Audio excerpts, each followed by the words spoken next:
Bien, messieurs, je suis très touché de l'invitation qui m'a été faite. J'avoue que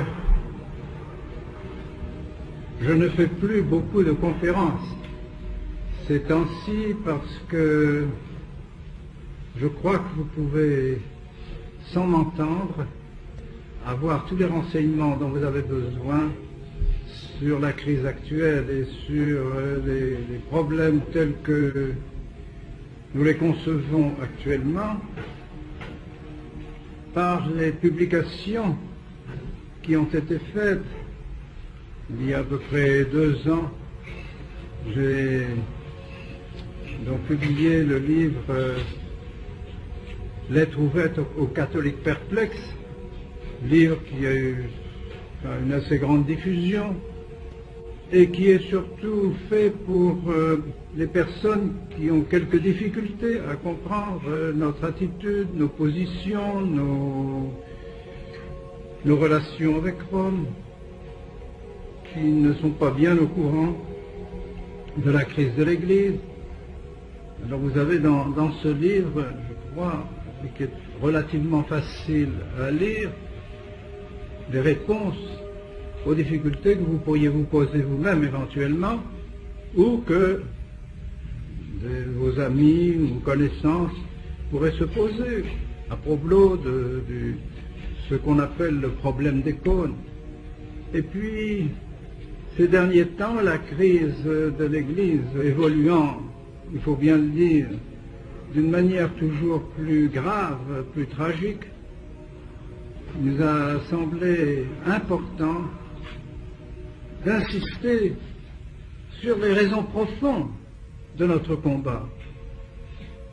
Raisons qui sont assez délicates à définir, délicates à saisir.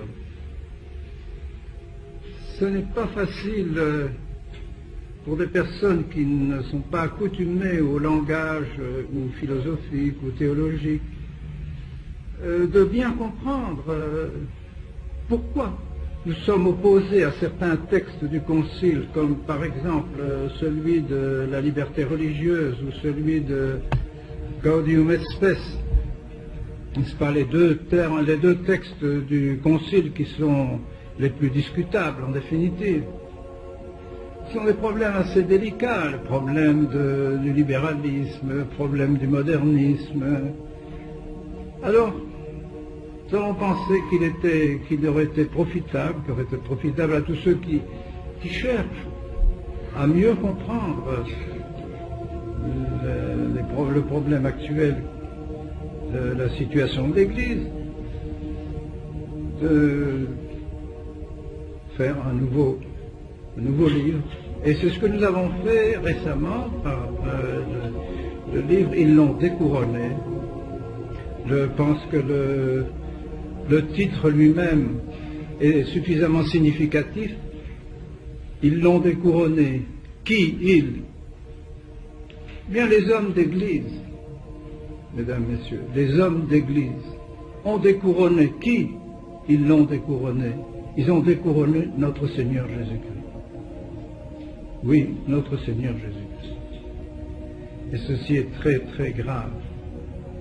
Et c'est précisément pourquoi nous avons intitulé ce livre de cette manière, parce que c'est la vérité, et que c'est la raison profonde de notre combat, la raison profonde de notre résistance. Ce n'est pas une question de latin, ce n'est pas une question de soutane, ce n'est pas une question d'un rite secondaire de la liturgie, c'est une question de foi. C'est la foi en la divinité de notre Seigneur Jésus-Christ qui est en cause. Et ceci est pour nous capital. J'ai eu l'occasion de le dire dans ma dernière conversation avec le cardinal Ratzinger le 14 juillet. J'y allais pour lui donner les réponses que nous faisions aux réponses qu'il nous avait faites sur nos objections à la liberté religieuse, au texte de la liberté religieuse du Concile. Il nous avait demandé des objections que nous avions à faire. Nous les avons faites dans un petit volume qui a 140 pages. Et puis ils nous ont répondu avec une 50aine de pages, d'une manière très précise, évidemment sur nos objections. Et nous avons fait une contre-réponse que j'ai apportée le 14 juillet au cardinal Ratzinger pour dire que nous n'étions pas d'accord. Pas d'accord sur cette manière de définir la liberté religieuse. Pas du tout. Et précisément, j'ai dit au cardinal, vous voyez, même si vous étiez disposé à nous accorder beaucoup de choses, beaucoup de privilèges, d'une certaine manière, privilège de dire l'ancienne messe, privilège de garder les livres du pape Jean XXIII de 1962, édition liturgique de 1962, que vous nous accordiez de pouvoir continuer nos séminaires, eh bien, nous ne pourrions quand même difficilement collaborer. Très difficilement, parce que nous n'avons plus la même orientation.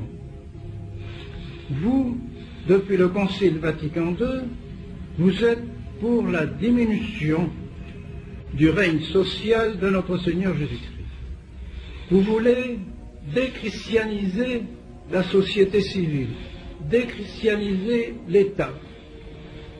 Et c'est ce qu'ils ont fait en réalité, vous le savez bien, mesdames, messieurs, si vous avez déjà lu les quelques conférences que j'ai pu faire, et puis vous lisez les journaux, et vous avez pu voir dans les journaux que un exemple frappant est celui d'Italie, que le Saint-Siège lui-même demandait au gouvernement italien de ne plus être catholique, d'être neutre en fait de religion.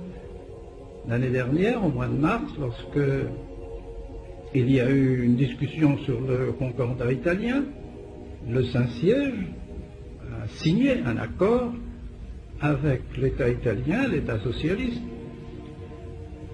pour décider que désormais l'État de l'Italie ne serait plus un État exclusivement catholique, dont la religion catholique ne serait plus la religion reconnue publiquement par l'État, mais que l'État italien deviendrait neutre en religion, et donc accepter par le fait même la présence de toutes les religions sur son territoire.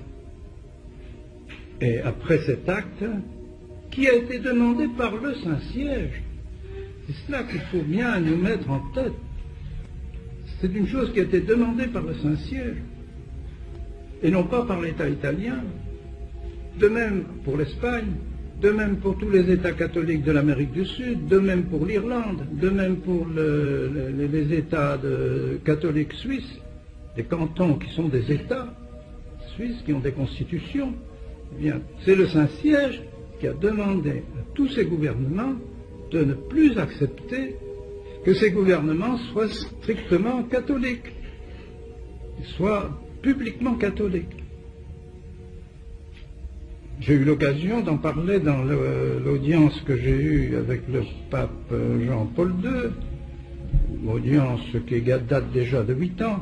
Je lui ai dit, très Saint-Père, je suis vraiment surpris que l'Église ne recherche plus le règne social de notre Seigneur Jésus-Christ dans les sociétés. Je lui ai cité le cas de ma conversation avec le nonce de Berne. Vous avez pu lire ça dans les livres que j'ai écrits.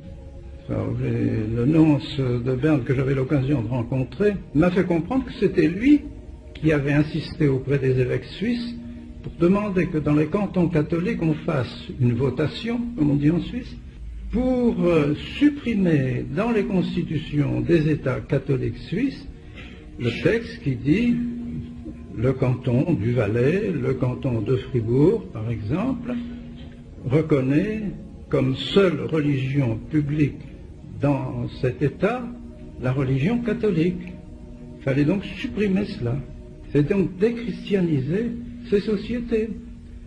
J'ai dit au Saint-Père, j'ai dit, mais regardez donc, les cantons protestants n'ont rien changé du tout.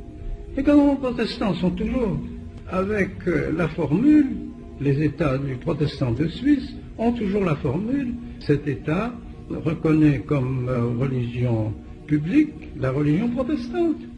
Ils n'ont pas changé, eux. Et dans les États comme la Hollande, l'Angleterre, la Norvège, la Suède, le Danemark, c'est le protestantisme qui est reconnu comme seule religion publique dans ces États. Et vous connaissez les faits, par exemple, de la première fille de la reine Juliana de Hollande, qui a marié un des fils du prince Xavier de Bourbon. Elle n'a pas pu être reine, alors qu'elle était l'héritière, qu'elle était vraiment celle qui aurait dû être reine, parce qu'elle a marié un catholique.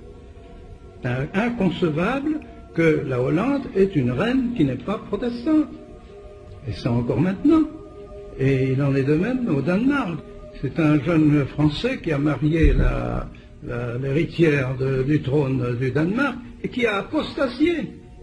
Il a apostasié pour pouvoir marier cette reine protestante du Danemark. Parce qu'il était inconcevable que la reine du Danemark épouse quelqu'un qui soit catholique. Quelle différence! Alors dans ces pays-là, pas question de changer quoi que ce soit dans ces pays-là, c'est ce que j'ai dit au Saint-Père. Et puis les États musulmans. Allez mettre un catholique dans les États musulmans. Allez mettre un catholique dans les États communistes. Les États communistes veulent des gens du parti. Pas question de mettre quelqu'un qui n'est pas du parti communiste comme chef des soviets communistes. Et ainsi de suite chez les musulmans. Allez mettre des catholiques chez les musulmans, vous allez voir ce qui va se passer. C'est inconcevable. Alors, il n'y aurait que la vraie religion, la religion de notre Seigneur Jésus-Christ, qui est la seule véritable religion, qui n'a pas le droit d'avoir des États qui sont catholiques, où notre Seigneur Jésus-Christ règne, comme il a régné pendant des siècles. J'étais présent, je l'ai dit souvent, au moment où l'État de Colombie, dans l'Amérique du Sud, est passé justement à la neutralité, sous la pression des évêques, car c'est le secrétaire de l'Assemblée épiscopale de la Colombie qui me l'a dit à moi-même, que je connais bien. Il m'a dit, oui, en effet, pendant 2 ans, nous avons fait le siège de la présidence de la République de la Colombie pour enlever dans le texte de la Constitution que la religion catholique était la seule religion reconnue publiquement par l'État. Le secrétaire de l'Assemblée des évêques qui a fait le siège du président de la République pour changer ça, pour que notre Seigneur ne soit plus le roi de la Colombie. Et quand il y a eu le discours après ce changement, eh bien il y a eu 3 discours. J'étais présent. Le discours du président de la Colombie, discours du nonce et discours du représentant de l'Assemblée épiscopale. Eh bien c'est le discours du président qui était le discours catholique. Le discours des évêques était tout simplement « Nous appliquons le Concile Vatican II », nous appliquons le décret de la liberté religieuse de Vatican II, c'est-à-dire le sens libéral de la liberté religieuse de Vatican II. Quant au discours du non, c'est un discours maçonnique. Le progrès, l'homme, la culture, un vrai discours de franc-maçon. Et le président, au contraire, a dit « Nous regrettons ». Il a dit publiquement « Nous regrettons qu'on nous ait demandé de ne plus avoir la religion catholique comme religion publiquement reconnue dans notre État. Et certainement, nos concitoyens seront très déçus et beaucoup seront surpris de ce changement. Mais sur la demande de l'Église catholique, nous avons accepté que la religion catholique ne soit plus la seule religion reconnue par l'État de Colombie. Mais tant que je serai président, je promets de faire tous mes efforts pour que la religion catholique subsiste en Colombie et qu'elle soit toujours celle qui est la plus honorée. Il a fait un discours de catholique regrettant la pression du Saint-Siège sur cette action de déchristianisation de sa société et de son État. C'est tout de même un peu fort, avouez, que ce soit le Saint-Siège qui demande qu'on déchristianise les sociétés. Mais c'est conforme au principe de la liberté religieuse telle qu'elle est entendue par le Vatican aujourd'hui. Et c'est ce que m'a encore défendu le 14 juillet le cardinal Ratzinger. C'est la première chose qu'il m'a dit. Mais monseigneur, enfin, les sociétés ne doivent pas être catholiques, ils ne doivent pas avoir de religion. Les sociétés ne doivent pas avoir... Pourquoi? Je dis pourquoi? Ils ne doivent pas avoir de religion. Est-ce que ce ne sont pas des créatures du bon Dieu? Est-ce que les sociétés civiles n'ont pas été créées par le bon Dieu, comme la famille a été créée par le bon Dieu? Alors elles ne doivent pas avoir de religion? Non, non, la société est incompétente en matière de religion, il m'a dit. Incompétente en matière de religion. Je dis, mais enfin, qu'est-ce qui s'est passé alors pendant 15 siècles, depuis Constantin jusqu'à la Révolution française, on peut dire? Et même après, les papes n'ont cessé de demander aux princes, aux rois, aux chefs d'État de tout faire pour garder la foi de leurs concitoyens, pour protéger la foi de leurs concitoyens contre l'invasion de l'incrédulité, l'invasion de l'athéisme, l'invasion des sectes, l'invasion de toutes les erreurs. Ils ont supplié les rois et tout le sacre des rois, la cérémonie religieuse qui sacre les rois encore. Le prince Juan Carlos d'Espagne a été sacré. Il a donc reçu la couronne des mains de l'Église et toutes les prières qui lui ont été adressées et toutes les oraisons ont été précisément pour demander au roi d'être fidèle à l'Église catholique, de garder la foi, de garder ses fidèles et ses citoyens dans la foi, n'est-ce pas? Alors je lui dis ça au cardinal, j'ai dit mais enfin qu'est-ce que ça signifie alors tout ça? Ah oui, mais ça c'était des circonstances particulières. Pendant 15 siècles c'était des circonstances particulières, maintenant nous nous référons à l'Évangile. Bon un peu. Comme si l'Évangile était contraire à la royauté de notre Seigneur, à la royauté sociale de notre Seigneur Jésus-Christ. Invraisemblable. Ils veulent la déchristianisation des sociétés. Mais ça c'est maçonnique, c'est le principe maçonnique. La franc-maçonnerie a toujours eu ça comme but, la déchristianisation de la société. Et en plus de cette déchristianisation de la société, maintenant il y a la déchristianisation de la conscience. C'est ça la liberté religieuse, la fausse liberté religieuse, la liberté religieuse libérale. C'est déchristianiser la conscience, c'est-à-dire la conscience est libre.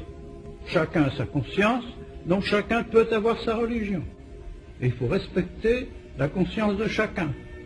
Vous voulez la religion bouddhiste, c'est très bien. Vous voulez la religion musulmane, c'est parfait. Vous voulez la religion chrétienne, c'est encore bien. Et ainsi de suite. Chacun a sa religion, personne n'a rien à dire. Mais alors, le commandement de notre Seigneur Jésus-Christ est le vrai Dieu. Il n'a pas le droit de commander qu'on lui obéisse. Notre Seigneur a dit, celui qui croira sera sauvé, celui qui ne croira pas sera condamné. Il dit donc à toutes les consciences humaines, toutes les consciences, il n'a pas dit seulement les chrétiens qui ne croiront pas ou les disciples, mes disciples qui ne croient pas. Il a dit celui qui ne croira pas, c'est-à-dire tous les hommes, quiconque ne croira pas à notre Seigneur Jésus-Christ sera condamné. Nous ne sommes pas libres. Ah non, non, non, maintenant la conscience est libre, chaque conscience est libre d'avoir sa religion. Et donc les États sont obligés de donner ce qu'ils appellent un espace social autonome à chacun d'entre nous qui a une religion particulière. Vous êtes musulmans, vous avez le droit d'avoir un espace social autonome. Voilà leur texte exact, leurs mots, les mots qu'ils emploient dans les réponses qu'ils nous ont faites. Qu'est-ce que ça veut dire, espace social autonome? C'est-à-dire, espace social autonome, c'est-à-dire que dans la société, les musulmans ont le droit d'avoir leurs écoles, leurs radios, leurs journaux, leurs cultes, de répandre leurs idées, etc. Espace social autonome. La seule limite de cet espace social autonome, c'est l'ordre public. Or, l'ordre public, vous savez, on le définit comme on veut, et donc, c'est la grande liberté. Donc, la polygamie, pas d'importance, la polygamie a droit dans l'ordre social de la société, puisque ça fait partie de la religion musulmane. Alors pour les protestants, l'avortement, la contraception, le divorce, puisque ça fait partie aussi de leur religion, a le droit à l'espace social autonome. Et ainsi de suite, c'est l'anarchie épouvantable, c'est ce que nous vivons maintenant. Et alors l'Église est d'accord avec ça maintenant, par le principe de la liberté religieuse. Qu'est-ce que c'était que la liberté religieuse conçue catholiquement, par tous les papes qui l'ont employée, jusqu'au Concile? La liberté religieuse est la liberté de la pratique et de l'exercice de la vraie religion dans la société civile. De la vraie religion. La liberté de l'exercice de la vraie religion dans la société civile. C'est autre chose. C'est pas la liberté de toutes les religions, de toutes les idées, la liberté de penser, la liberté de morale, la liberté... C'est tout à fait différent. Nous sommes donc en plein libéralisme. C'est très très grave, voyez-vous. C'est ça qui attaque notre foi. Notre Seigneur est découronné, encore une fois. Je vous assure que le terme n'est pas trop fort. Il est découronné. Et découronné par qui? Encore une fois, découronné par les hommes d'Église, par nos évêques et par Rome. Il faut dire les choses comme elles sont. C'est Rome qui a encouragé les nonces, toutes les nonciatures, à demander à ces États de ne plus être catholiques, d'être neutres. Résultat, Mais le résultat, ça a été la prolification de toutes les sectes possibles et imaginables. Avec l'argent que ces sectes ont, sectes particulièrement américaines, elles se répandent partout. Vous connaissez vous-même, je suis sûr, bien des cas particuliers dans lesquels vous voyez maintenant des temples, des témoins de Jéhovah, des adventistes, des mormons. Et c'est pourquoi, dernièrement, la presse faisait état de 60 millions d'Américains du Sud catholiques qui sont passés dans les sectes depuis 1968, donc après le Concile. Depuis ce temps, justement, où on a supprimé les États catholiques, où on a demandé aux États catholiques, où le Saint-Siège a demandé aux États catholiques d'ouvrir la porte à toutes les religions, eh bien, les sectes en ont profité, je vous assure, et ça fait 60 millions de catholiques américains, sud-américains, qui ont apostasié, qui ont quitté la religion catholique pour entrer dans les sectes. Ça, c'est officiel. C'est énorme. Et si on faisait le calcul en Europe, on serait très surpris de voir les millions de catholiques qui sont passés à l'islam, même ou à l'athéisme pratique, ou qui ont abandonné la religion, des millions. Voilà le résultat de cette déchristianisation de la société et de la conscience. Alors, on ne peut pas être d'accord. Ce que j'ai dit au cardinal, c'est pas possible. Nous, au contraire, j'ai dit, nous sommes toute notre vie, tout notre idéal, tous les moyens que nous avons, toutes les prédications que nous faisons, tous les séminaires que nous construisons, toutes les maisons religieuses que nous faisons, c'est pour le règne de notre Seigneur Jésus-Christ. Qu'il règne, nous le disons dans le Pater Noster, dans l'un de notre Père, que son règne arrive. Alors, c'est notre vie. Vous êtes pour la diminution, pour qu'on ne parle pas de ce règne, qu'on n'en parle plus, du règne social de notre Seigneur, du règne de notre Seigneur. À la rigueur dans les consciences privées, à la rigueur dans la famille, en privé, mais pas publiquement. Pourquoi? Parce que vous avez peur que ça fasse du tort ou que ça fasse de la peine aux juifs, aux musulmans, aux protestants. Voilà, à cause de votre œcuménisme. Alors, parlons pas trop de notre Seigneur. Pourquoi il n'y a plus de respect de notre Seigneur? C'est pourquoi on a enlevé les croix partout, même au Vatican. Dans les salles d'audience du Vatican, maintenant, on a enlevé tous les crucifix. Et on a mis des images qui n'ont aucun sens, des images style moderne. On ne sait pas ce que ça représente. Vous avez quelques coups de pinceau sur un tableau quelconque, on ne sait pas très bien ce que ça signifie. On a enlevé tous ces magnifiques crucifix en ivoire, grands crucifix splendides, où il y avait une plaque qui indiquait don du roi, un tel don de tel état, don de tel prince, etc., d'offert au Saint-Siège, de magnifiques crucifix. On pouvait les regarder en attendant d'avoir son audience, on était émerveillés. Mais on a enlevé tout ça, j'ai demandé là-bas, j'ai demandé au secrétaire qui m'a reçu, mais pourquoi on a enlevé les beaux crucifix? Ah ben vous comprenez maintenant, on reçoit des juifs, des musulmans, etc. Alors ça les gêne, vous comprenez, la vue de notre Seigneur les gêne, alors on a enlevé tous les crucifix. Voilà où on en est. On chasse notre Seigneur. Mais regardez dans les églises modernes, il n'y a plus de crucifix sur les autels. On met encore un vague crucifix, et quel crucifix, bien souvent, abominable. Il est encore sur le côté de l'autel, on l'a mis sur le côté, parce qu'on ne sait plus où le mettre. Il n'y a plus de respect de notre Seigneur, plus de respect du crucifix. Notre Seigneur ne règne plus, notre Seigneur n'a plus le droit de régner. Alors nous ne sommes pas d'accord avec ça. Et c'est là notre drame, c'est là notre opposition à l'attitude de Rome actuellement. Puis ne parlons pas évidemment de ce qui s'est passé à Assise et de ce qui s'est passé à Kyoto. La délégation à Assise, c'est abominable.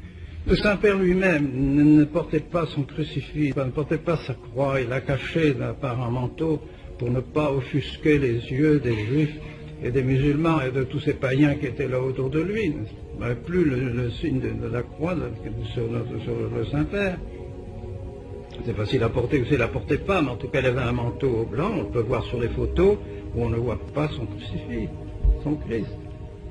Et puis il est tout inimaginable de penser qu'à Kyoto, la délégation qui était présidée par le cardinal Arinze, un évêque nigérien que je connais très bien parce que C'était nos pères du Saint-Esprit qui ont évangélisé le Biafra, d'où vient le cardinal Arinze.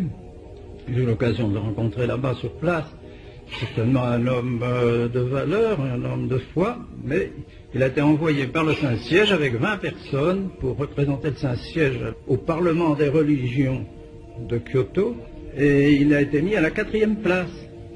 D'abord la religion japonaise, ensuite la religion bouddhiste, puis la religion musulmane, et puis les catholiques.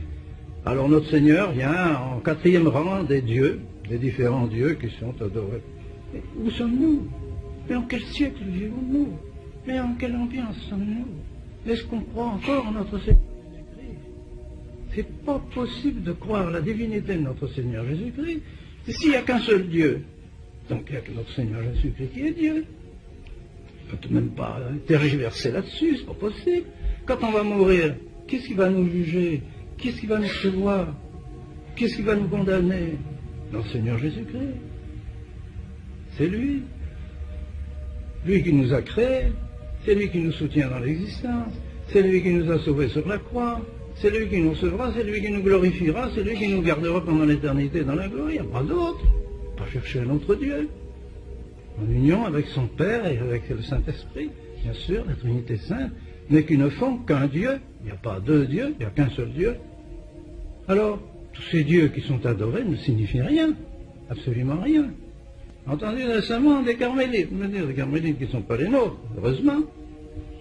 Tout le monde dit, mais mon Seigneur, toutes ces religions prient le même Dieu. Tu dis quoi? Une prière de Carmel qui me dit ça. Vous voyez jusqu'où va le scandale de ces religions. Même de bonnes religieuses, car c'était de bonnes religieuses carmélites. Ça a pu faire la distinction entre le vrai Dieu et les faux dieux, et il n'y a plus de distinction. Mais ils priaient tous le même Dieu, mon Seigneur.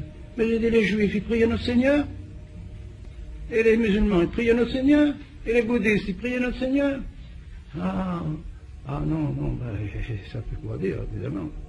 Non seulement ils ne prient pas notre Seigneur, mais ils sont contre, acharnés contre.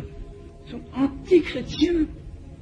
Les musulmans, les juifs en particulier, sont anti-chrétiens. Ils ont été fondés par des juifs, de l'islam qui vient de la religion juive, de ceux qui ont crucifié notre Seigneur, de ceux qui ont été opposés à notre Seigneur Jésus-Christ. Ce sont eux qui ont fondé et qui ont formé l'islam. C'est pourquoi les pratiques musulmanes ressemblent tant aux pratiques juives. Ils ont été formés comme cela, contre notre Seigneur Jésus-Christ. De même, les Juifs qui ne croient pas en notre Seigneur. Dieu sait si nous remercions les apôtres et tous ceux qui se sont... Eh, mon Dieu, notre Seigneur est né de race juive, bien sûr, et la très sainte Vierge, et tous ceux par qui nous est venue la grâce de la rédemption sont des Juifs, Juifs convertis, mais qui se sont convertis. Et non pas de ceux qui se sont opposés à notre Seigneur et qui l'ont crucifié.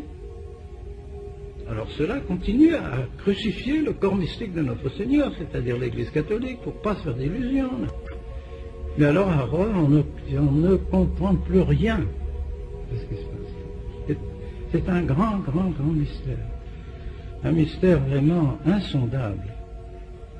Alors, devant ce mystère, voyez-vous, devant cette affirmation de la liberté religieuse qui découronne notre Seigneur, cette liberté libérale, mal définie, car maintenant ils emploient les mêmes mots, mais on les définit autrement. Vous voyez, la liberté religieuse est définie d'une manière totalement différente.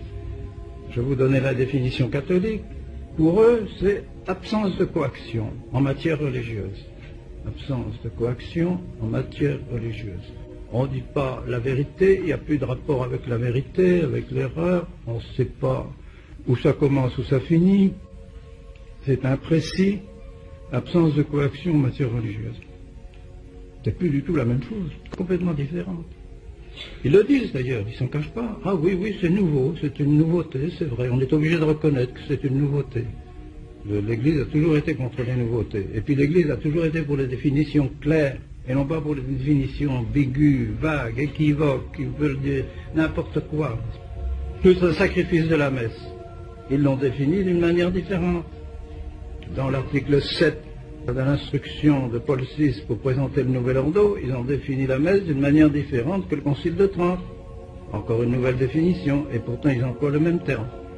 L'Église, ils emploient le terme d'Église, mais ils ne le définissent plus comme l'Église l'a toujours défini, comme on l'a défini dans notre théologie, autant nous avons étudié la théologie.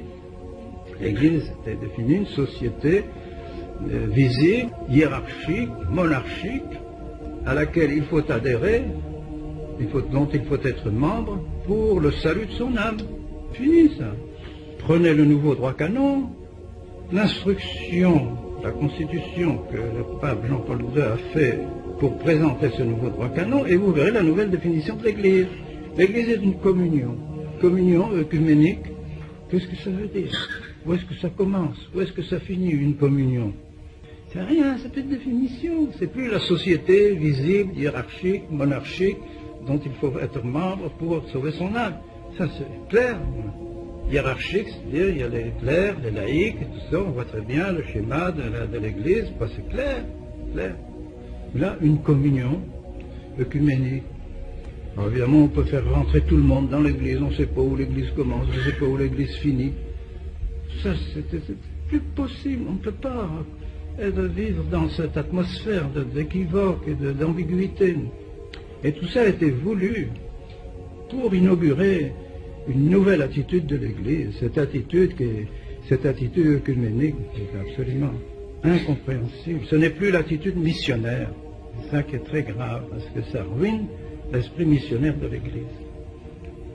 Alors devant ce tableau, je viens de vous brosser un peu de cette nouvelle Église, on peut dire, cette nouvelle attitude de l'Église, qui s'est présentée au Concile, eh bien, un certain nombre d'entre nous ont réagi au Concile.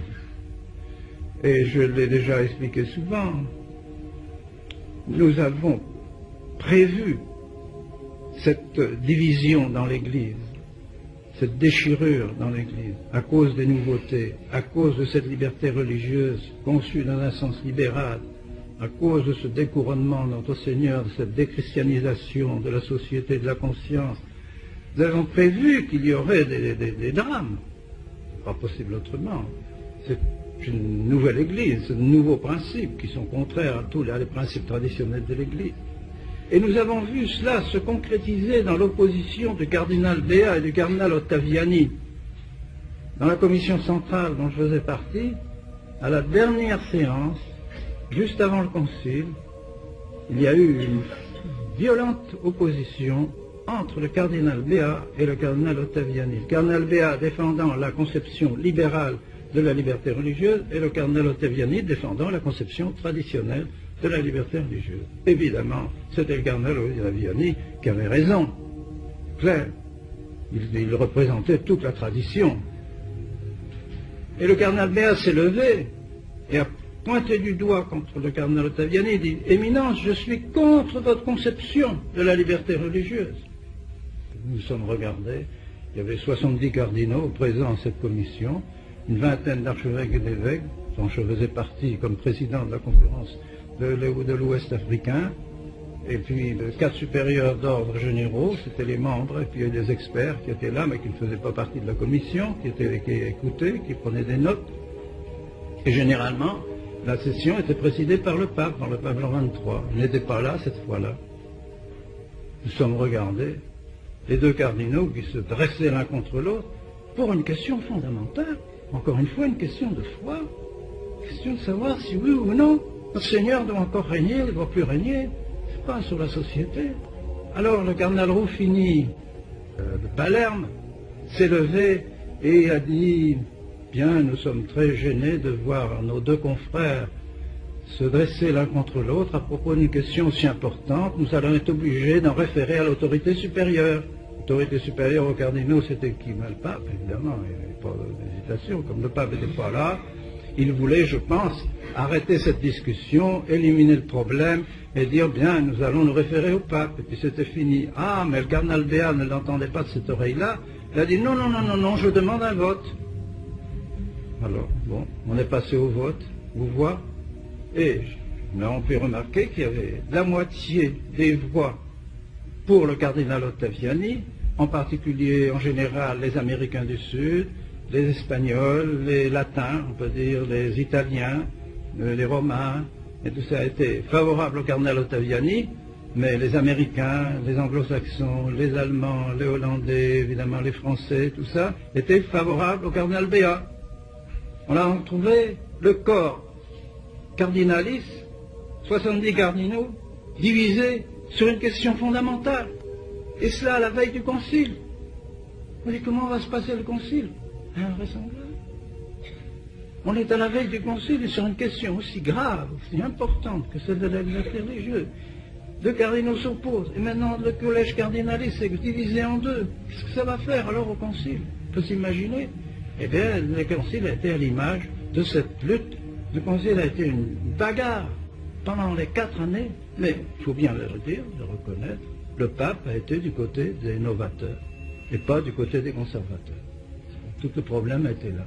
Si le pape avait dit « je suis d'accord avec les conservateurs », le problème n'aurait pas changé, la tradition aurait continué comme avant. Le pape a au contraire penché pour les novateurs, pour le cardinal Béat. Alors évidemment, ce sont les nouveautés qui ont triomphé, ce sont les libéraux qui ont triomphé.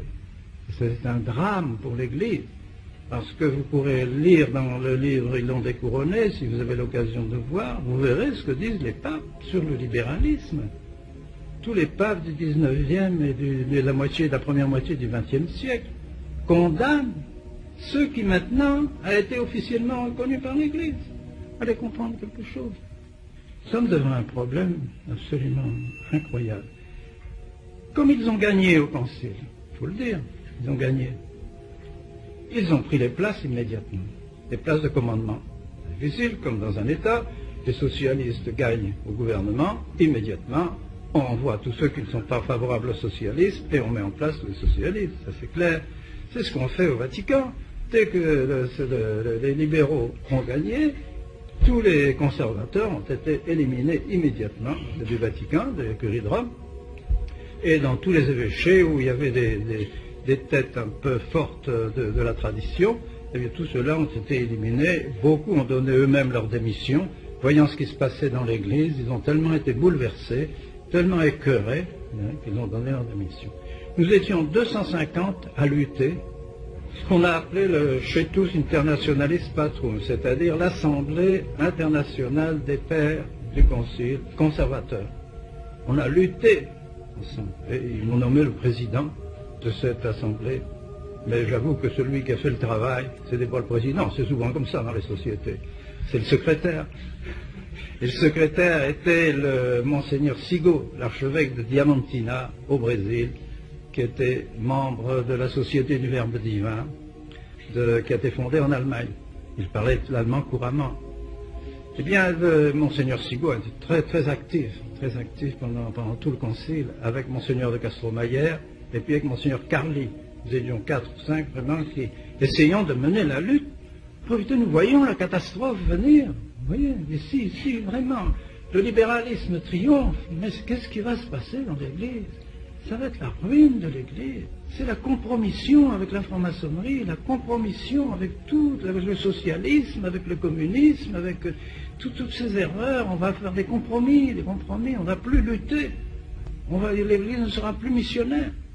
Il y aura cet œcuménisme qui va détruire l'Église de l'intérieur, comme une espèce de sida.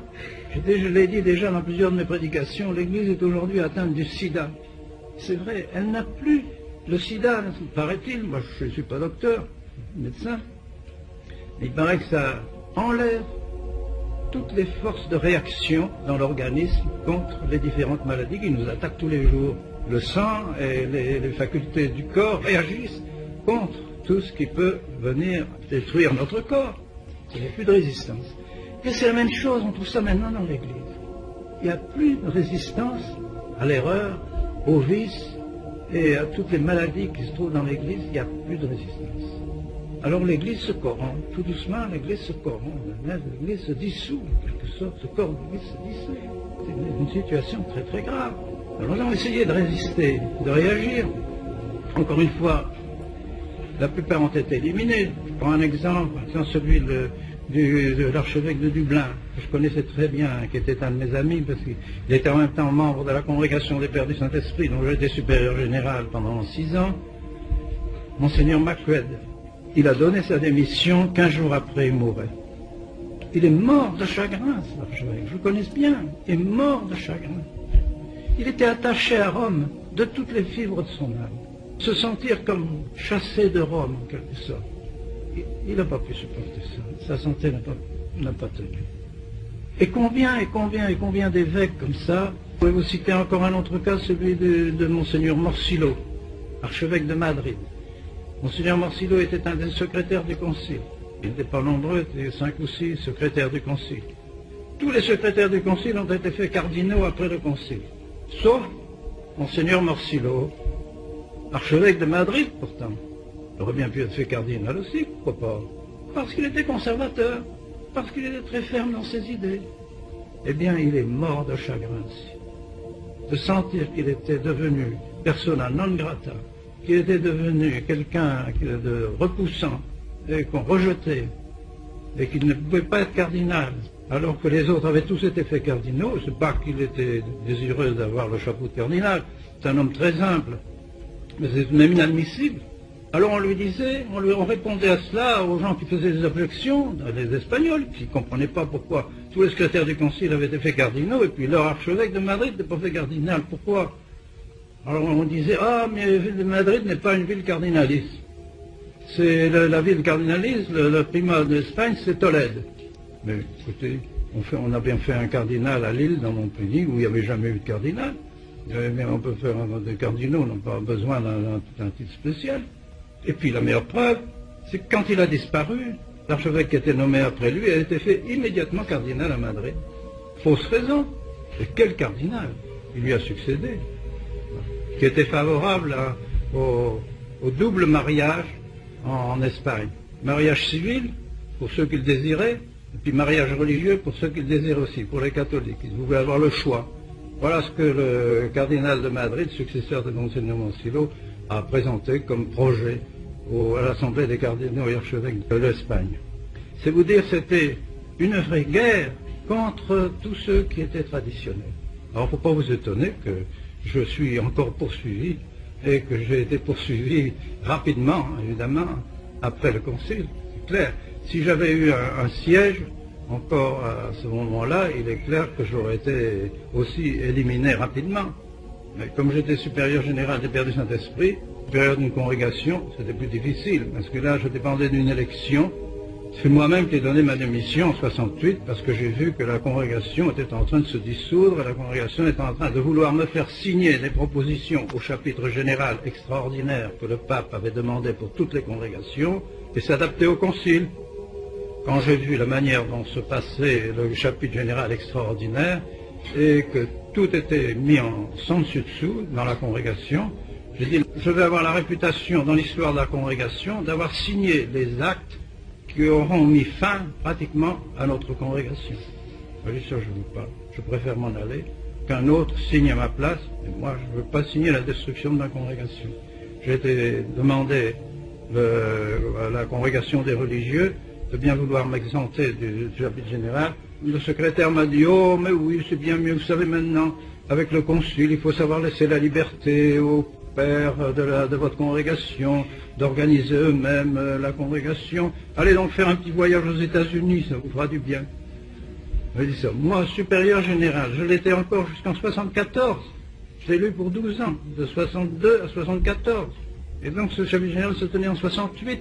Donc j'étais encore supérieur général. C'était moi qui devais mener tout le chapitre général. Dans la tradition, c'était le supérieur général qui faisait tout, qui nommait les commissions, qui discutait de tout, qui dirigeait tout. Et puis tout à coup, je n'étais plus rien.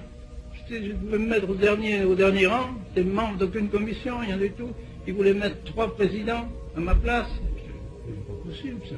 Et puis à la congrégation des religieux, au lieu de me soutenir le supérieur, on a dit non, allez donc faire un petit voyage aux États-Unis, ça vous fera du bien. Je dis, j'ai compris, il n'y a plus rien à faire, on n'est plus soutenu par le Saint-Ciel, autant donner ma démission. J'ai envoyé une lettre de démission au Saint-Père qui a été acceptée immédiatement, évidemment, trop content de m'éliminer de la congrégation des Pères du Saint-Esprit. Et voilà la situation qui a eu lieu après le concile. C'était épouvantable pour ceux qui étaient de la tradition, qui avaient gardé la tradition. C'était une persécution, et ça l'est encore maintenant. Vous connaissez tous des cas de vos prêtres vos prêtres dans les diocèses qui sont persécutés. Pourquoi? Parce qu'ils gardent la messe ancienne, parce qu'ils gardent la soutane, parce qu'ils lisent encore un peu de latin. Ils sont persécutés. Jusque dans les plus petits villages, jusque dans les plus petits hôpitaux, que sais-je moi, dès qu'un prêtre veut garder un peu la tradition, immédiatement poursuivi par son évêque, poursuivi par le clergé local. C'est épouvantable. J'ai vu des prêtres pleurer de douleur. Ils se demandent, mais qu'est-ce que nous avons bien fait? Nous ne faisons que ce que l'on nous a commandé depuis que nous sommes rentrés au séminaire. Nous continuons notre messe comme nous l'a apprise, comme nous avons été ordonnés. Nous prions de la même façon, nous faisons toujours notre apostolat. Nous n'avons rien changé. Avant, nous étions plutôt loués par nos évêques, nous étions encouragés par nos évêques. Tout à coup, maintenant, depuis ce concile, nous sommes devenus des malfaiteurs, des gens qu'il faut persécuter, des gens qui devraient être éliminés des diocèses. C'est affreux, les prêtres. Dernièrement, un des seuls prêtres africains, père du Saint-Esprit, qui disait la messe ancienne, qui n'a jamais dit la messe nouvelle, il a dit, moi, non, j'ai été ordonné avec la messe ancienne, je garde la messe ancienne jusqu'à ma mort. Alors il est resté dans la brousse, un missionnaire que je connaissais bien, qui était au Sénégal, que j'avais eu comme missionnaire, enfin, quand j'étais évêque à Dakar, un excellent missionnaire, pauvre, vivant pauvrement, comme les Africains de la brousse, magnifique missionnaire, connaissant la langue, parlant comme un indigène. Il revient dernièrement pour marier une de ses nièces, il fait le mariage de sa nièce. Il y avait 40 ans qu'il était au Sénégal. Le provincial des Pères du Saint-Esprit lui dit, non, vous ne retournez plus au Sénégal, c'est fini. Mais pourquoi? Qu'est-ce que j'ai fait? Ah, parce que vous dites la messe de Saint-Pie V. Ben oui, ben il dit la messe de Saint-Pie V, qu'est-ce que je fais de mal? Les Africains sont très contents de la messe que je dis. J'ai toujours dit la même messe, et eux c'est toujours la même messe, on n'a rien changé, on continue comme autrefois, ils sont très contents. Ça, non, vous ne retournerez plus au Sénégal. Ce missionnaire qui était attaché corps et âme à ces Africains, à ces villages, et qui aurait voulu mourir là-bas, eh bien, il n'a pas pu rentrer. Et j'ai appris qu'il était dans le Gard, chez un de ses amis, abandonné par les Pères du Saint-Esprit. Je pense sincèrement qu'il a attrapé le cancer, rongé par la douleur de ne plus pouvoir retourner en Afrique. Et il est mort il y a 3 semaines. Et j'ai reçu le faire-part fait par ses 2 sœurs et ses 2 frères mariés. Ils ont eu le courage d'écrire sur ce faire-part imprimé, mort pour avoir continué à célébrer la messe de Saint-Pie V. La première fois que je voyais ça sur un faire-part imprimé, monsieur, j'ai écrit à sa sœur. J'ai dit, mon Dieu, je vous félicite, vous avez au moins mis la vraie raison pour laquelle ce pauvre missionnaire est mort. Alors elle m'a dit, mon Seigneur, je ne savais pas. Bien sûr, c'était vraiment émouvant. Il a dit, je ne savais pas que j'avais un frère aussi saint. Il a dit, je l'ai veillé 2 jours avant sa mort. Il était sur son lit de mort. Il ne me regardait plus. Il était tout entier pris par sa messe. Il a célébré la Sainte Messe, couché dans son lit. Il a récité toutes les prières, du début à la fin, comme toujours. Il a consacré une hostie. Il s'est communié à lui-même sur son lit de mort. Personne n'est venu pour l'aider à mourir. Et la veille de sa mort, il a répété encore les paroles de la consécration, de la messe. Il ne me voyait plus. Il était pris, sa messe, et il est parti comme ça, dans sa messe.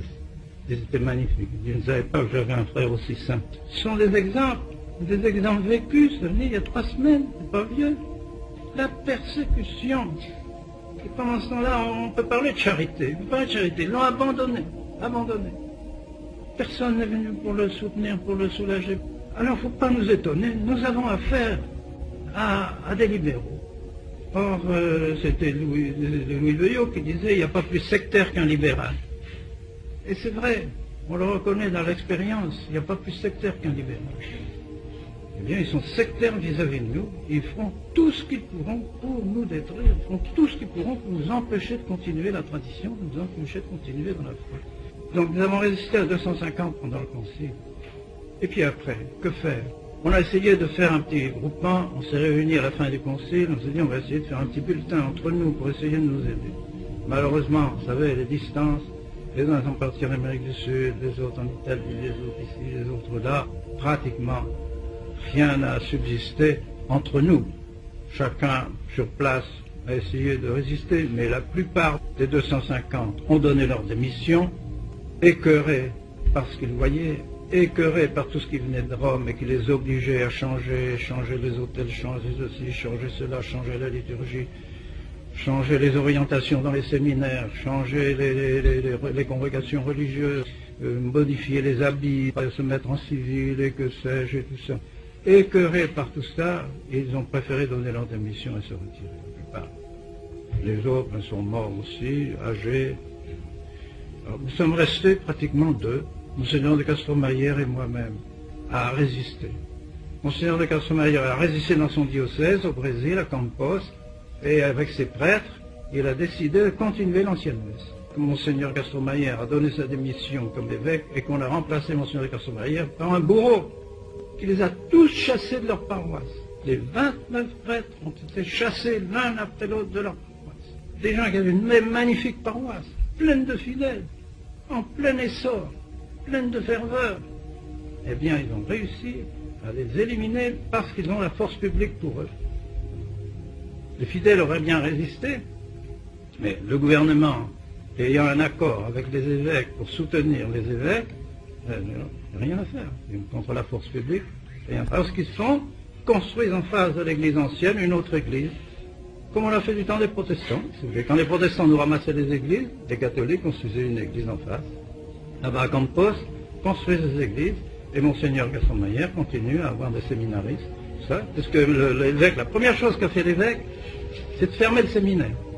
Parce qu'il leur a demandé aux séminaristes, et puis aux prêtres qui étaient là, qui dirigeaient le séminaire, maintenant il faut accepter la nouvelle messe. Ils ont dit non, on n'accepte pas la nouvelle messe, nous gardons la tradition, nous gardons l'ancienne messe. Ah, bien, je ferme le séminaire. Ferme le séminaire. Alors Monseigneur Castromayer a ramassé ses séminaristes, il a construit un séminaire, pas très grand, puisque malheureusement ils ne sont pas très nombreux, ils sont 8. Enfin, c'est toujours 8 futurs prêtres. Il y en a eu 2 qui ont été ordonnés l'année dernière. Eh bien, ils sont très fidèles, ils sont restés très fermes. Et puis moi-même, qui ai commencé cette fraternité sacerdotale Saint-Pudis dans des circonstances un peu vraiment particulières, parce que me trouvant sans congrégation et sans diocèse, je me suis trouvé libre. Et alors, à Rome, des séminaristes comme M. l'abbé Oulanier et d'autres séminaristes sont venus me trouver. Monseigneur, faites quelque chose pour nous. Notre séminaire français à Rome est en train de tout changer. On change tout, on se met en civil, il n'y a plus de discipline, la radio partout, on change la liturgie, c'est plus un séminaire, on peut pas rester là-dedans, faites quelque chose pour nous. Ayant encore quelques relations avec des amis, j'ai pensé à Fribourg, parce que je connaissais bien Monseigneur Charrière, l'évêque de Fribourg. Je pensais qu'à Fribourg, à l'université de Fribourg, qui était encore relativement traditionnelle à ce moment-là, les séminaristes seraient mieux formés. J'en voyais quelques-uns là-bas. Ben, ça ne pouvait pas durer indéfiniment, il fallait bien organiser quelque chose, il fallait bien faire quelque chose. Alors je suis monté là-bas. On a organisé une maison avec l'assentiment du Monseigneur Charrière. Monseigneur Charrière dit, mais faites quelque chose, Monseigneur. Je suis tout à fait avec vous. Je reconnais que tout est en train de s'en aller. Je ne sais pas où nous allons. Je ne sais pas où va aller l'église. Je suis effrayé. Lui aussi, on était malade de ces changements. On a loué en ville des chambres et puis on a commencé le séminaire. Ils sont allés à l'université de Fribourg. Et puis après, bien, quand l'université de Fribourg a commencé aussi, elle, à être influencée par la nouveauté, déjà des pères dominicains commencent à prêcher dans leurs cours, à dire dans leurs cours que les relations prématrimoniales étaient une très bonne chose à l'université catholique de Fribourg. Alors, quand on en est là, bon Dieu, c'est fini, pas la peine de rester dans une maison pareille, pas possible. Alors c'est comme ça qu'on a cherché une maison et que j'ai trouvé Écône. J'ai eu Écône avec l'autorisation de Monseigneur Adam, qui était aussi assez traditionnel, mais qui a eu peur des événements, alors qu'il n'a pas tenu là, avec la fermeté, malheureusement. Mais enfin, il nous a accordé, très volontiers, il m'a dit, mais 2 maisons si vous voulez, Monseigneur, 2 maisons, vous faites ici si vous voulez. Alors on a ouvert le séminaire de Fribourg. Et pendant 5 ans, ça a été, mais personnellement, j'étais persuadé que le drame allait venir. Parce que je me suis dit, je ne veux pas de la messe nouvelle, je ne veux pas des transformations et des réformes liturgiques, je ne veux pas des réformes donc, qui sont faites dans les séminaires. car il fallait mettre des séminaristes dans le conseil des professeurs et écouter des séminaristes. Il fallait démocratiser le séminaire et donc faire une espèce de grande assemblée dans laquelle les séminaristes pourraient aussi, eux, faire valoir leurs desiderata et leurs exigences. Alors ça, c'était le cardinal Garonne qui a envoyé des consignes comme ça dans tous les séminaires du monde entier. On a dit non, ça c'est pas possible, on ne forme pas des séminaristes comme ça, nous allons essayer de former les séminaristes selon la tradition, comme j'avais été formé moi-même, comme on nous avait formés dans le temps passé. Alors j'ai bien pensé qu'un jour ou l'autre je serais dénoncé et que je serais poursuivi, c'est ce qui est arrivé bien sûr. Les évêques de France, effrayés à la pensée que ces séminaristes formés par Monseigneur Lefebvre et Cône rentreraient un jour en France, alors, qu'est-ce qu'on va avoir? Des prêtres formés selon la tradition, qui vont être là dans nos diocèses, ça on n'en veut pas, à aucun prix, on en veut, rien à faire, ça n'a pas moyen. Alors, plainte à Rome, cardinal Villot, très progressiste, tout de suite, a dit oui, il faut qu'on en finisse avec les cônes, cette histoire des cônes, il faut supprimer ça, et le cardinal Etchegaray de Marseille a fait répandre partout à Marseille, vous savez, les cônes c'est fini, dans 6 mois on n'en parle plus, c'est terminé. Évidemment, envoi de visiteurs, et tout était préparé à l'avance selon un programme bien fixé, envoi de visiteurs, consultation de Monseigneur, et puis ensuite, allez, tombe le décret, fini, fermez votre séminaire, c'est terminé, renvoyez vos... Et c'est en plein cours d'année, même pas attendre que l'année soit finie, non, on était au mois de mai, début du mois de mai, l'année finissait en juin, allez, lettre, fermez votre séminaire, renvoyez vos professeurs, renvoyez vos séminaristes, c'est invraisemblable, même humainement parlant. Et la manière dont ils agissent, avec une violence, avec une méchanceté, avec un mépris des choses les plus élémentaires, de la politesse la plus élémentaire. Bien sûr que ça ne pouvait pas se réaliser comme ça, d'une manière aussi injuste et illégale d'ailleurs. Parce que Monseigneur, ils ont demandé à Monseigneur Mamie de supprimer la fraternité. Monseigneur Mamie, qui était successeur de Monseigneur Charia, n'avait pas le droit de supprimer la fraternité.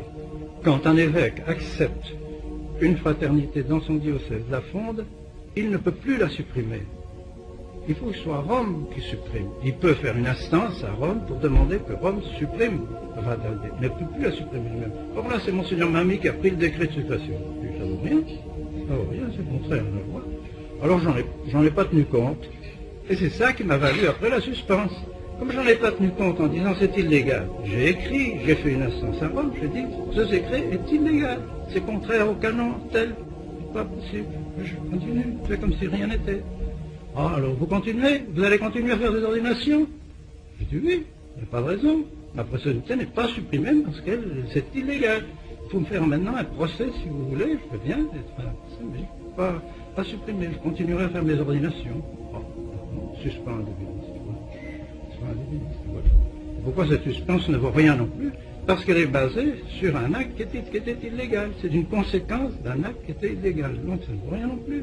Et c'est ce qui me jette à la figure, évidemment, à tous les diocèses. Je viens ici, et bien l'évêque, il y a 3-4 jours, évidemment, Monseigneur est suspend à Divinis, bien sûr, et puis contre Rome, et puis contre ceci, et contre cela. C'est ce qu'on nous dit toujours, dissident, rebelle, il faut se mettre dans la situation dans laquelle l'Église se trouve vraiment actuellement. C'est très, très important. Et alors, il faut le dire, vraiment Dieu a béni notre œuvre, vraiment d'une manière inconcevable. Parce qu'enfin, j'ai tout de même ordonné, depuis 1970, 325 prêtres. C'est déjà une petite armée. Grâce à Dieu, nos séminaires se sont multipliés, puisque nous avons maintenant 6 séminaires. Et nous avons donc Econ, Flavigny, Zeiskhofen en Allemagne, le séminaire de Richfield aux États-Unis et le séminaire d'Argentine. Et puis maintenant, donc bientôt, le séminaire d'Australie. C'est tout de même extraordinaire. Vous me direz, mais comment se fait-il que jusqu'en Australie, et puis même en Afrique du Sud, en Argentine, aux États-Unis, au Canada, mais comment se fait-il qu'on vous ait connu là-bas? Comment ce petit village d'Écône qui n'est même pas marqué sur les cartes, comment ça se fait? C'est Rome. Ils m'ont frappé. Ils m'ont donné un grand coup sur la tête. Tous les médias, ils sont tous courus. Je parle des Venise, qu'est-ce qu'il a fait Monseigneur? Qu'est-ce que c'est qui se passe? Qu'est-ce qu'il y a? Ça, alors, télévision, radio, journaux, etc. Alors, cette espèce de remous qui s'est fait au moment de ma suspensa divinis a provoqué aussi la fameuse messe de Lille. Il y avait, je pense, au moins 10 000 personnes, sinon 12 000 personnes à la messe de Lille. Et alors, radio, télévision, de partout, de partout, de partout, de l'Amérique, de toute l'Europe. C'est invraisemblable. J'ai une sœur qui est en Colombie. Elle me disait, et qu'est-ce que tu fais donc? Là-bas, on parle que toi dans les journaux de Colombie maintenant. Si je n'avais pas été frappé par Rome, rien. On aurait continué, personne n'aurait parlé de moi, puis je serais resté avec École, et puis avec mon petit secteur. La pensée était dans le monde entier. Alors les jeunes gens ont lu ça. Tiens, un évêque qui garde la tradition, tout ça. Oh, on va écrire, on va demander, c'est parti. Maintenant, nous allons avoir 6 séminaires, nous en avons 5 en activité, avec plus ou moins 270, 300 séminaristes, grands séminaristes. Alors c'est vraiment extraordinaire, c'est vraiment la Providence qui a mené toute chose. C'est pas moi qui fais cette propagande. Mais c'est fait comme ça par la Providence. Et puis les religieux, les religieuses, les capucins, les dominicains qui sont venus se former chez nous. Mais c'est une chose absolument incroyable, invraisemblable. Cette explosion de la tradition. Maintenant, les gens commencent à prendre conscience quand même du drame qui secoue l'Église, n'est-ce pas? Et de la nécessité de garder la tradition pour garder la foi. Pas pour autre chose, c'est pas pour le plaisir de garder quelques petites choses soi-disant folkloriques. Non, c'est vraiment pour garder la foi. Et puis pour les enfants, pour transmettre la foi aux enfants. D'où l'importance des ordinations, l'importance des districts, des organisations, comme c'est l'abbé Aulagnier s'est efforcé, comme tous nos supérieurs de district, s'efforce d'ouvrir des écoles, d'ouvrir des prieurés, autant qu'ils peuvent avoir de prêtres. Évidemment, c'est les prêtres qui manquent le plus. Il nous en faudrait le double, le triple. Voilà la situation. Je voulais simplement vous exposer ces choses, vous voyez, très simplement. Nous sommes déchirés, il faut le dire, nous sommes déchirés. C'est pas avec joie qu'on parle des difficultés de l'Église. Nous préférions être au temps de Pie XII. Je voyais Pie XII tous les ans, quand j'étais délégué apostolique à Dakar. Quelle joie de voir ce pape. Ce pape qui était une préoccupation toujours de toutes les missions, demandant, posant des questions, s'intéressant à tout, s'intéressant à nos missions. C'était merveilleux, merveilleux le contact avec le pape Pie XII. Il avait vraiment ce sens de l'apostolicité de l'Église, le sens de l'Église. Et vraiment, depuis le Concile, c'était un désastre, un vrai désastre. Alors nous devons continuer à travailler, puis si vous voulez vous renseigner d'une manière plus parfaite, eh bien, comme je vous dis, nous avons édité pratiquement 3 livres dernièrement, Lettres aux catholiques perplexes, pour ceux qui ont besoin de se renseigner de manière assez générale sur notre activité, pour ceux qui veulent savoir les raisons profondes de notre combat actuel et des difficultés que nous avons avec Rome, les difficultés doctrinales, j'insiste, eh bien, qu'ils lisent le livre Ils l'ont découronné sur le libéralisme. Et puis, ma foi, une dernière petite plaquette qui a été faite ici, le dernier fidélitaire, qui vient d'être fait pour mes 40 ans d'épiscopat, qui donne quelques indications sur l'histoire que nous vivons. C'est un peu l'histoire actuelle que nous vivons, donc il se lit comme une histoire, facilement. Donc je vous recommande ces différentes publications qui peuvent vous aider, qui éventuellement, dans vos familles, quelquefois, des personnes qui ne connaissent pas bien, qui ne sont pas informées, et qui vous critiquent parce que, oh, vous êtes avec Monseigneur Lefebvre, oh, vous êtes d'Écône, oh, vous êtes ici, vous êtes ça. Eh bien, dites-leur, mais prenez, lisez, voyez, jugez vous-même, jugez sur les actes, vous verrez. Si vraiment nous sommes des êtres impossibles, si nous sommes des êtres acariâtres, que nous voulons diviser l'Église, loin de nous de choses semblables, nous n'avons pas changé. Nous continuons comme autrefois. Moi, personnellement, je n'ai rien changé dans la doctrine, dans la liturgie. Nous continuons absolument ce qui nous a été enseigné au séminaire et qui nous a été enseigné comme étant obligatoire. Nous devions garder la messe, nous devions garder la doctrine. Tout à coup, voilà que un certain clergé prend une nouvelle orientation. Une orientation de l'Église tout à fait libérale. Nous avons tout de suite pensé, ça ce sera la catastrophe pour l'Église. Catastrophe. Et en effet, nous pouvons constater cette catastrophe maintenant. Il suffit de lire les articles des journaux qui ont été faits à l'occasion de la visite du pape aux États-Unis pour voir à quel point en sont les États-Unis. Les catholiques des États-Unis qui défendent l'homosexualité, vraisemblable, qui demandent des évêques qui demandent le mariage des prêtres, des évêques qui demandent le sacerdoce des femmes, des évêques américains. Nous sommes nous. Qu'est-ce qui s'est passé dans l'Église? Alors ne disons pas que rien ne s'est passé dans l'Église, c'est vous qui avez tort, vous vous obstinez dans votre manière de faire, de votre manière de voir, vous avez bien tort, vous devriez vous adapter. Adapter à quoi? À ça? Ce que j'ai dit, si je m'adapte, mes séminaires aujourd'hui, à l'ère moderne, comme ils font, je peux mettre la clé sur mes séminaires, c'est fini. Je n'aurai pas plus de succès que les autres. Si eux sont obligés de fermer leurs séminaires à cause des nouveautés et à cause des manques de vocation, ce sera la même chose avec les miens, si j'applique les mêmes principes. Au contraire, en gardant mes séminaires dans la foi, dans la tradition, eh bien, les vocations viennent, et les vocations sont sérieuses, et le travail se fait. Voilà, mesdames, messieurs, ce que je pensais pouvoir vous dire, afin de vous encourager et d'essayer de vous faire comprendre que nous ne sommes ni des révoltés, ni des opposés au pape. J'ai toujours été, personnellement, je le dis à nos séminaristes, à nos prêtres, soyez fidèles à la papauté, fidèles à la papauté. Il faut dire, ah oui, mais vous n'êtes pas fidèle au pape. Dans la mesure où le pape ne garde pas notre foi, ne vient pas au secours de notre foi, je ne peux pas le suivre. Je regrette. C'est absolument comme un père de famille qui dit à ses enfants d'aller voler dans les grands magasins. Est-ce que les enfants sont obligés d'y aller? Non, on ne peut pas voler. C'est défendu de voler. C'est la même chose. On nous dit qu'il faut faire de l'œcuménisme et fraterniser avec toutes les religions, faire comme si toutes les religions se ressemblaient, etc. C'est pas possible, nous perdons la foi. On veut empoisonner notre foi, nous ne sommes pas d'accord. Nous voulons garder la foi, même si c'est le pape qui encourage dans cette voie-là. Mais le pape est infaillible.